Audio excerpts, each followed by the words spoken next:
भैया डुबरा आप नित दिन मोहब्बा में आते थे तो मैं आपको खिलाती थी पिलाती थी।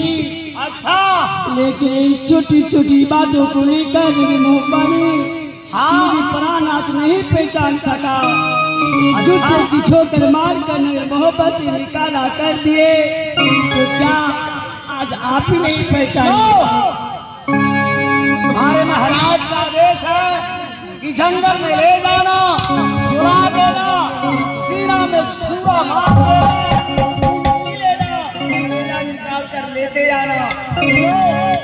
अगर मैं छोड़ दूं तो मेरे बाल बच्चा को तो सर महाराजा उदल ऐसा है कि तुरंत पलटता है। तब क्या होगा? चलती गाड़ी कब पलटेगी कोई ठिकाना नहीं है। और जब तुम मोहब्बा में जाएगी तो हमको तो बस पेट सब बंद हो जाएगी। नो, तुम्हारे पास पैसा है? हमारे पास एक फुटी कौड़ी नहीं है। सोच चांदी जेवर जेवरात कुछ भी नहीं है भैया। ना तो गहना पहन रखी थी, कहाँ हुआ महाराज का गिरमल हार सब क्या किया? भैया मेरे जितने गहना जेवर थे सभी ने मोहब्बा में निकाल कर रख लिया है।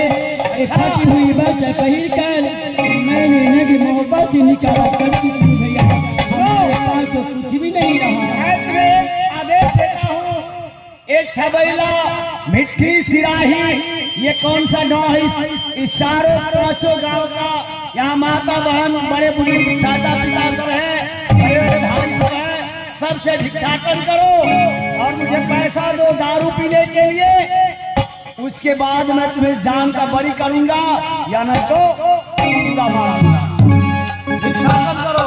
भैया इस विपत्ति में मुझे कौन पैसा देगा, कौन मुझे रक्षा करेगा? मैं किसके मांगने से क्या नहीं मिलता दुनिया में? भैया पहले मांगो तो यहाँ का इतने दयालु है, यहाँ का जनता इतना, यहाँ का हमारे माता बहन, यहाँ का मेरे बड़े बुजुर्ग भाई बाप चाचा सब इतने दयालु हैं। तुम पहले मांगो तो हाथ झोली तो फैलाओ। ठीक है भैया, अगर आप कहते हैं तो विपद की घड़ी आई है, जाना तो भिक्षाटन करना होगा। इस महफिल में भरे हुए सभा में मैंने अपने आंचल फैलाकर भीख मांगती हूँ। कोई दीदी भैया बाबू बहन दयालु होगा, मेरी जात बस रक्षा करेगा। हो कोई मददिया दीदी गई समय फिर में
माता बहन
आके क्या बिगाड़ा